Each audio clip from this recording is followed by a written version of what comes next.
guise d'introduction les différentes idées qui pourront entourer et jalonner les débats qui vont bientôt s'engager.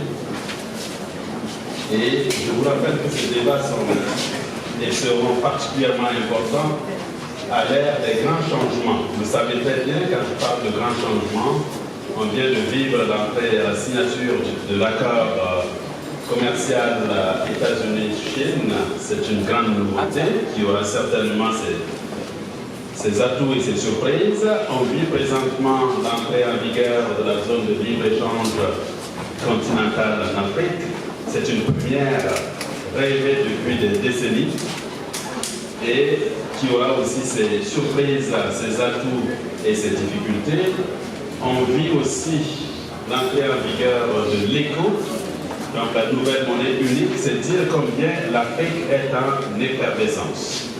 Et ce continent s'apprête à accueillir, à compter de 2020 pour les années à venir, plus de 340 milliards d'euros selon ce qui est annoncé. C'est donc massivement de l'argent qui sera investi sur ce continent. Il faudra que ce continent le mérite et il faudra que ces institutions soient prêtes à pouvoir rassurer les investisseurs qui vont faire cette longue marche jusqu'à nous. C'est donc dire l'importance des travaux de ce jour qui portent sur l'arbitrage relatif aux investissements et la médiation dans l'espace OADA.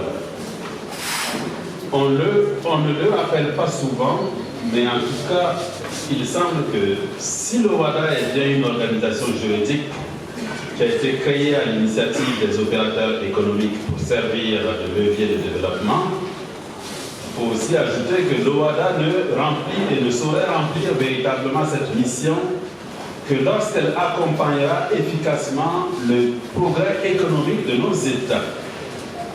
Précisément lorsqu'elle répondra de façon quotidienne et appropriée aux attentes du secteur privé, et j'ajouterai aussi public.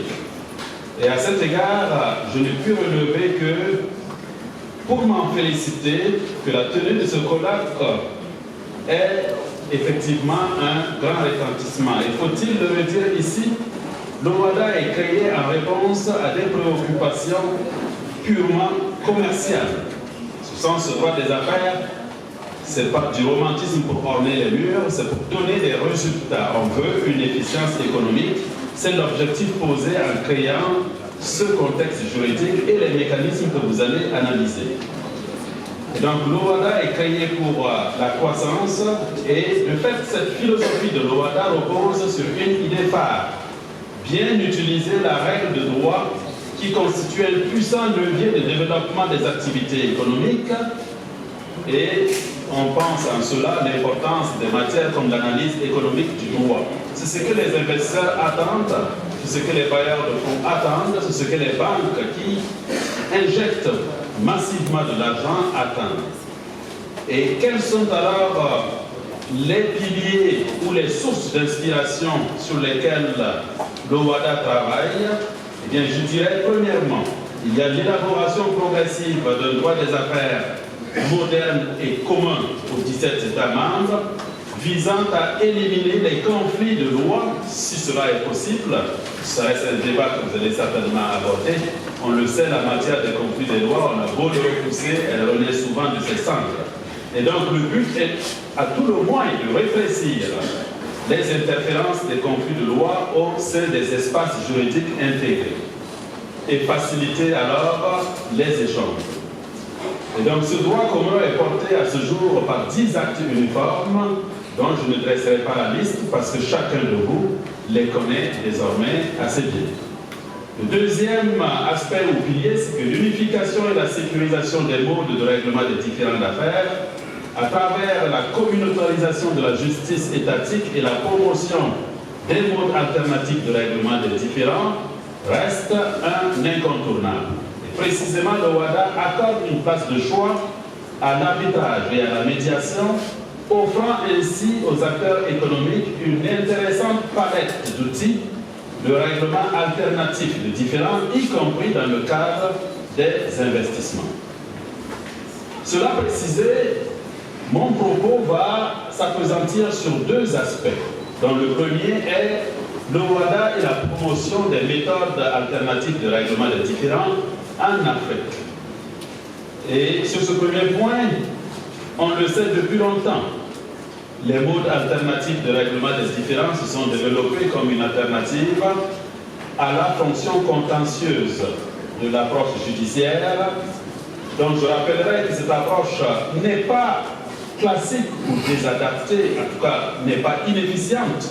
C'est seulement le message que le monde des affaires a souvent besoin d'autres façons de procéder, mais qui n'élude et qui n'écarte à rien la pertinence et la force de l'approche classique qui, bien des fois, finissent par être le fruit d'achoppement de bien des litiges qui ont commencé par l'arbitrage. Et donc, alors, en ce sens, j'aimerais relativiser, dire et relativiser certaines idées généralement acquises, prononcées dans les facultés de droit, dans les forums, par les professeurs. Alors, on s'exerce toujours dans les cours d'introduction sur l'arbitrage à en définir ou à en déterminer les mérites et par la même occasion, dans ce double mouvement, les démérites du système classique, comme si l'un justifiait l'autre, cela ne va toujours pas de soi. Et je dis cela parce que les modes judiciaires ont évolué à l'époque contemporaine, les juges sont parfaitement formés et très intelligents, alors les reproches qu'on pouvait faire au système judiciaire par le passé ne tiennent plus nécessairement. Mais cette compétence n'enlève pas non plus le mérite de l'arbitrage qui se justifie par bien d'autres arguments. Alors les arguments classiques qu'on avait l'habitude de rappeler pour souligner les mérites de l'arbitrage, que sont la rapidité, et je dirais tout de suite que pour avoir vécu beaucoup d'arbitrage dans ma vie, ça peut parfois être péniblement long. Et donc cet argument de rapidité ne va plus de soi, mais quand même retenons-le. La confidentialité, je peux vous dire que là aussi, ça ne va pas toujours de soi, cet argument de confidentialité de l'arbitrage, parce que bien des procédures, à peine débutées, bifurquent, à peine qu'on a déclenché le mécanisme, qu'un autre avocat a saisi la cour, ça va, pour décapiter la convention d'arbitrage, pour la remettre en question, et l'affaire qui devait être confidentielle ne le devient plus autant que l'on l'aurait souhaité. Le rigorisme, on dit que l'arbitrage est souple, et que le système classique est rigide, cela ne va pas non plus de soi. Dès l'instant où beaucoup d'avocats n'ont pas évolué dans leur mentalité d'appréhension de la justice, l'arbitrage peut devenir, et l'est de facto et de droit, un mécanisme contentieux, très procédural, et venant d'un système de common law, je peux vous dire que la procédure peut s'hyper complexifier en matière d'arbitrage, et c'est le cas bien souvent. Donc là aussi, dire que l'arbitrage est souple dans son approche procédurale, ça dépend des situations. Donc, si je tire le bilan, les mérites que l'on jette sur l'arbitrage, parfois au détriment de l'approche judiciaire, sont à relativiser, et c'est en cela que je vous demandais de faire preuve de créativité et d'audace. Il nous faudra encore aller chercher des arguments forts pour repositionner l'arbitrage de demain, parce que cet arbitrage, notamment celui sur les investissements, aura bien des concurrents. Et je pense en cela aux tribunaux créés dans certains États et visant les litiges de commerce international qui sont calqués à peu près sur le mode de l'arbitrage, mais qui n'en sont pas. Donc voilà le premier point sur lequel je voulais souligner les mérites de l'arbitrage qui justifient la tenue de ce colloque, mais un mérite en tout le temps, un mérite et des mérites pour vous permettre de repousser les limites et de faire ressortir de nouveaux arguments justifiant l'arbitrage des investissements en général et particulièrement dans le contexte socio-économique africain. L'arbitrage en tant que mode de règlement juridictionnel, évidemment, comme vous le savez, c'est le traité dans son préambule qui retient l'arbitrage comme étant un mécanisme, et à travers ce mécanisme, les États ont voulu, je cite, ils ont été désireux de promouvoir l'arbitrage comme instrument de règlement des différends contractuels. Et dans la même veine, c'est l'article 1er du traité qui encourage, je cite, l'arbitrage, le recours à l'arbitrage pour le règlement des différends contractuels. On peut donc dire que l'arbitrage au Rwanda, est pleinement assis, point de vue de sa valeur juridique, dans un statut, je dirais, supranational, secondé par un acte uniforme sur l'arbitrage, secondé lui aussi pour ce qui concerne la CCJA par un centre d'arbitrage et un règlement d'arbitrage, et l'acte uniforme qui s'applique évidemment dans tous les États, et dorénavant complété par l'acte uniforme sur la médiation. Donc voilà une armature qui donne un lendemain particulièrement fructueux pour ces modes alternatifs dans le contexte africain. Comme vous le savez, l'arbitrage sur les investissements a cela de particulier. On a un acteur privé et en face de cet acteur privé, un acteur public, l'État. C'est donc le choc des titans. Et dans ce choc des titans, évidemment, il faut se rendre bien compte que le statut, les règles juridiques qui vont encadrer ce choc sont parfois des règles nouvelles, atypiques, en tout cas qui sortent un peu de l'ordinaire, si on veut le comparer à l'arbitrage entre gens d'affaires.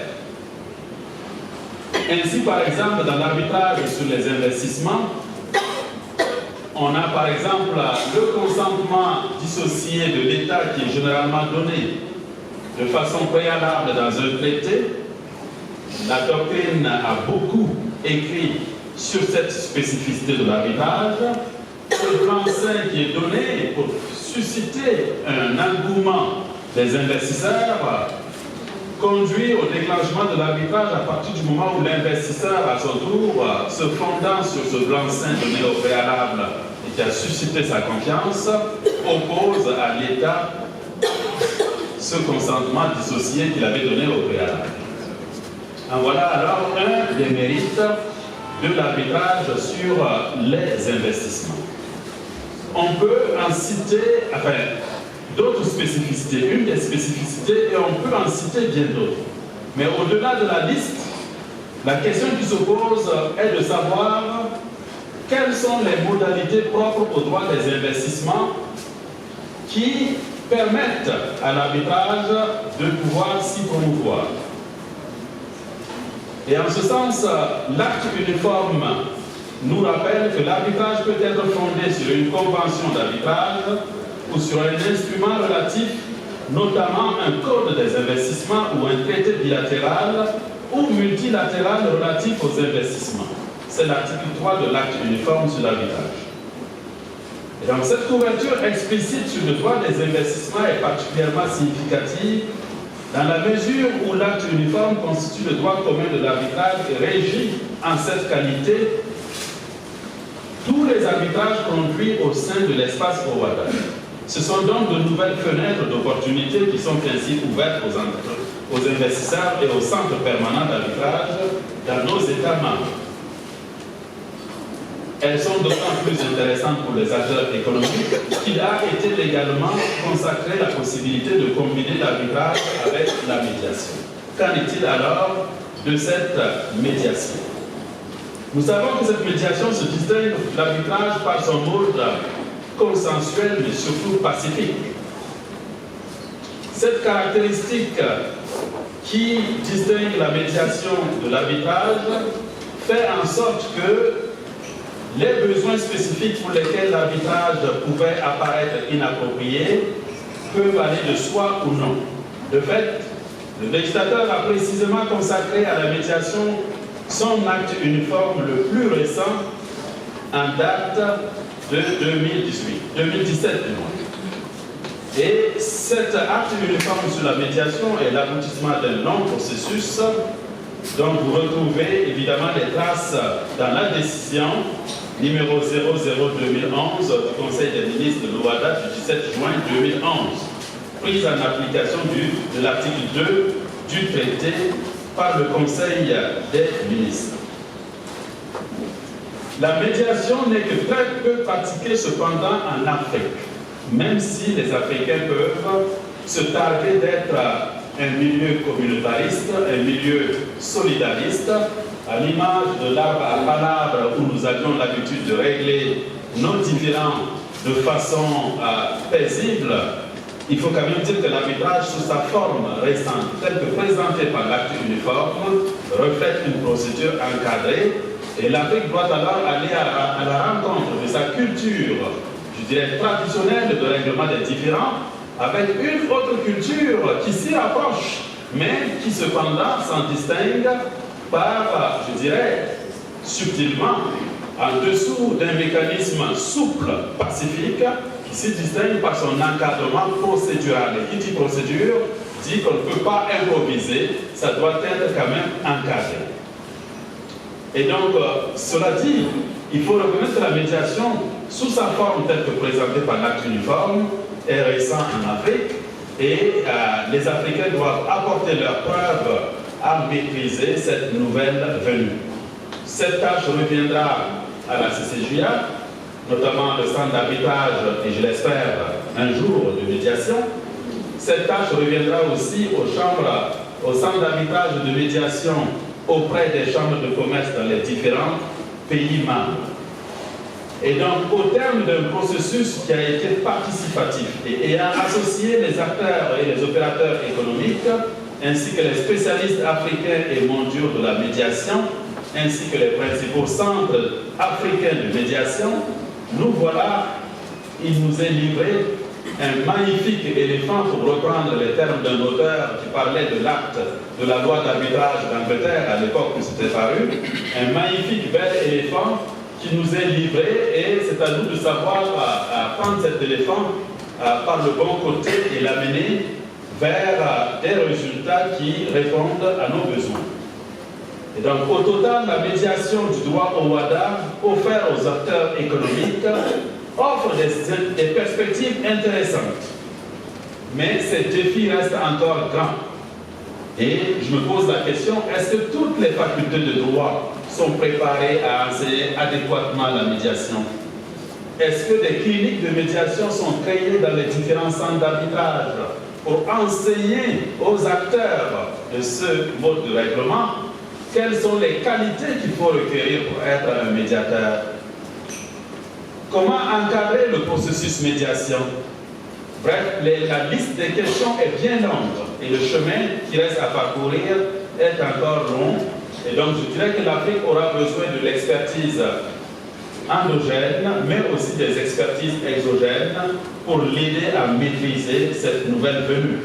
Nouvelle venue dont il ne faut pas sous-estimer les mérites si on en croit les statistiques. Et je cite pour preuve certaines statistiques de l'American Arbitration Association aux États-Unis de 2003, qui nous est livrée par le FIDAL en France, et qui relève que 84% des entreprises françaises, 84%, et 87% des entreprises américaines se sont déclarées satisfaites par la médiation, soit un taux beaucoup plus élevé que le taux de satisfaction exprimé pour l'arbitrage. Pour l'arbitrage, nous avions dans ces statistiques 76% dans les deux pays. À mon avis, ces pourcentages, à prendre avec des pincettes évidemment, nous donnent le sentiment que la médiation est un véritable décollage, mais que l'arbitrage est encore là et la complète. Puisque de toute façon, à l'échec de la médiation, il faudra parfois se déterminer à prendre la voie contentieuse, qui peut être la voie arbitrale ou la voie judiciaire. Donc ça, c'est le premier élément de statistique. Le deuxième élément de statistique qui est fourni, c'est que le taux d'exécution spontanée des accords de médiation avoisine 100% dans les deux cas. C'est une vérité qui crève l'œil. Taux d'exécution qui avoisine 100%, ça crève l'œil et ça pourrait pratiquement faire cligner l'œil également, qui pourrait résister à l'endroit de la Convention de Singapour. Je vois Mme Jobin qui est là. Et cette convention, évidemment, un de ses mérites, c'est de faciliter l'exécution. En termes de settlements, de ce qui découle des médiations. Alors, si on parle de l'hypothèse que 100% des médiations sont déjà volontairement exécutées, parce que les parties qui en sont convenues ne voient pas d'intérêt, sauf mauvaise foi flagrante ou intention malveillante, ne devraient pas avoir de difficulté à les exécuter, alors cette statistique nous révèle peut-être d'ouvrir encore des débats sous un jour différent au regard de la Convention de Singapour que je soutiens parfaitement, même s'il y a 100% de conventions de médiation qui sont respectées par les parties, ça n'empêche pas que cet accord-là, cette convention existe et rappelle urgemment de ne pas aller à repousse-poil. Et donc, voici alors les avantages de la médiation. Et l'autre avantage de la médiation qu'on peut ajouter à ces statistiques, c'est que la médiation se prêterait à la pérennisation des relations d'affaires, puisque c'est droit, paix et amour qui s'embrassent à la fin d'un processus de médiation. C'est assez magique. Je ne suis pas sûr qu'à l'issue d'une procédure d'arbitrage, d'une procédure devant le juge, paix, amour et justice s'embrassent nécessairement, parce qu'on aura tant croisé le fer qu'au sortir de là, chacun prendrait plutôt sa direction, avec le risque que les gens d'affaires ne reviennent plus ensemble. Alors que dans la médiation, la solution vient des parties, selon la technique utilisée, puisque la médiation c'est à la fois un art et une science. Et donc, la solution vient des parties, et donc on peut présumer que ces parties qui ont réussi à s'entendre à nouveau dans un cadre de relations d'affaires ne peuvent que comprendre que cette entente n'est que le prolongement ou la continuité de cette relation d'affaires. Et donc, ce n'est pas surprenant l'argument scientifique de dire que la médiation participe de la pérennisation des relations d'affaires entre les commerçants. Le droit au WADA du règlement alternatif des différends se veut particulièrement attractif pour les investisseurs, dit-on, et que le système d'arbitrage marqué par la quête d'une indépendance renforcée et une efficacité garantie des procédures arbitrales en serait le gage. De l'autre côté, le processus de médiation permettant aux parties de conjuguer l'aléa de la solution juridictionnelle différente est aussi un atout. Voici alors présenté les mérites de ces modes de règlement des différends dans des espaces de neutralité et de liberté ouverts aux opérateurs économiques. Qu'en est-il alors des enjeux et défis de l'utilisation de ces modes alternatifs de règlement des différends relatifs aux investissements? C'est le point dernier de mon propos.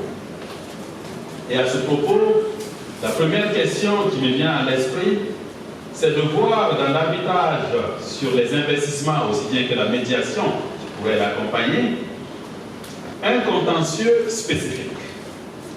Comme je disais tantôt, ce contentieux est spécifique puisque c'est une personne publique dont la mission de continuité du service public l'impute, qui est opposée à un investisseur privé dont on pourrait présumer qu'il ne vise que le gain personnel.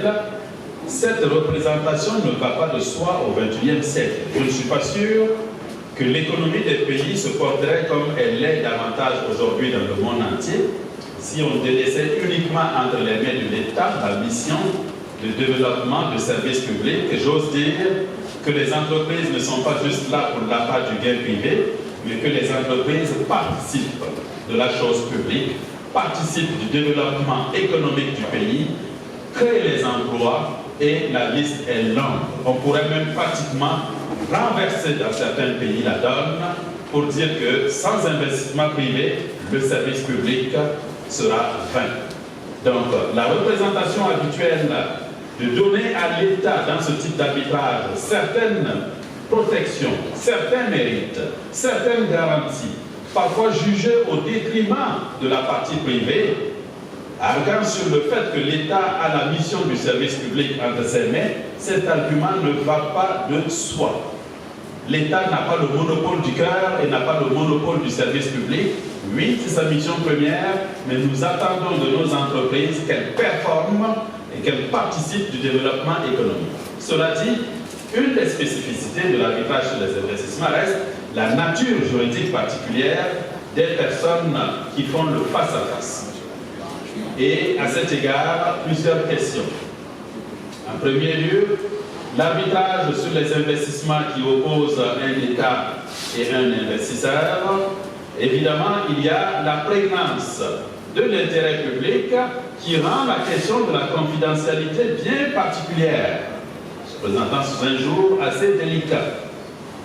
Comment l'État peut-il convaincre ses justiciables que lui-même, qui a mis en place des instruments de mécanismes judiciaires de règlement des différends, en accorde une confiance relative à un moment donné précis d'investissement économique important pour déléguer à des arbitres privés la gestion, l'adjudication des litiges en émanant?